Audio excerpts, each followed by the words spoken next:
নমস্কাৰ, আমাৰ চেনেলটোলৈ আপোনালোকক স্বাগতম জনাইছোঁ। ভিডিঅ'টো ভাল পালে লাইক কৰিব আৰু চেনেলটোত প্ৰথমবাৰৰ বাবে আহিছে যদি ছাবস্ক্ৰাইব কৰিবলৈ নাপাহৰিব। আজি আপোনালোকক জনাম আপোনাৰ ঘৰখনত কৰা কিছুমান কৰ্মই আপোনাৰ জীৱনলৈ আৰ্থিক নাটনিৰ সৃষ্টি কৰিব পাৰে।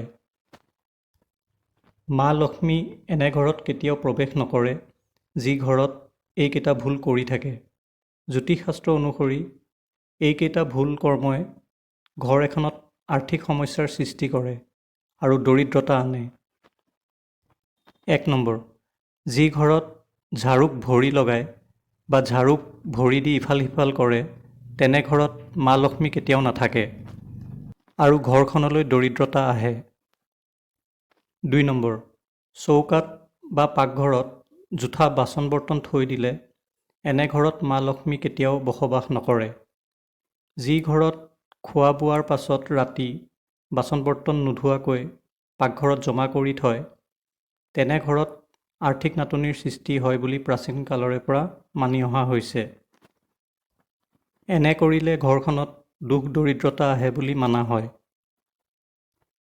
3 নম্বৰ, যি ঘৰত দৰ্জা ভৰিৰে ঠেলা মাৰে বা ঘৰৰ কোনো সদস্যই দৰ্জাক গোৰ মাৰে তেনে ঘৰত মা লক্ষ্মীয়ে কেতিয়াও প্ৰৱেশ নকৰে। যি ঘৰত কোনো সদস্যই দৰ্জাখন ভৰিৰে গোৰ মাৰি খোলা বা বন্ধ কৰে তেনে ঘৰত মা লক্ষ্মী কেতিয়াও নাথাকে। এনে ঘৰত আৰ্থিক সমস্যাই দেখা দিয়ে। 4 নম্বৰ, যি ঘৰত সন্ধিয়া সময়ত ঝাৰু দিয়ে তেনে ঘৰত মা লক্ষ্মীৰ বসবাস নাথাকে আৰু ঘৰখনলৈ দুখ দৰিদ্ৰতা আহে বুলি প্ৰাচীন কালৰে পৰা মানা হৈছে। 5 নম্বৰ, যি ঘৰৰ মূল ব্যক্তিসকল ৰাতিপুৱা দেৰিলৈকে শুই থাকে তেনে ঘৰত দুখ দৰিদ্ৰতা আহে বুলি মানা হয়। এনে ঘৰৰ সদস্যসকলে জীৱনত সফলতা লাভ নকৰে আৰু জীৱনটো দুখ কষ্টৰ মাজেৰে অতিবাহিত হয়। 6 নম্বৰ, যি ঘৰত ৰাতিপুৱা শুই উঠি ঘৰৰ চোতালখন চাফা নকৰে তেনে ঘৰত মা লক্ষ্মীৰ প্ৰৱেশ নহয় বুলি প্ৰাচীন কালৰে পৰা মানি অহা হৈছে।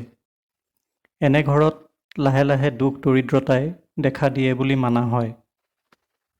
এইকেইটাই হৈছে সেই 6টা ভুল যিকেইটা কৰিলে ব্যক্তি এজনৰ জীৱনলৈ দুখ দৰিদ্ৰতা নামি আহিব পাৰে। ভিডিঅ'টো চোৱাৰ বাবে ধন্যবাদ জনাই আজিলৈ ইমানতে সামৰিলোঁ।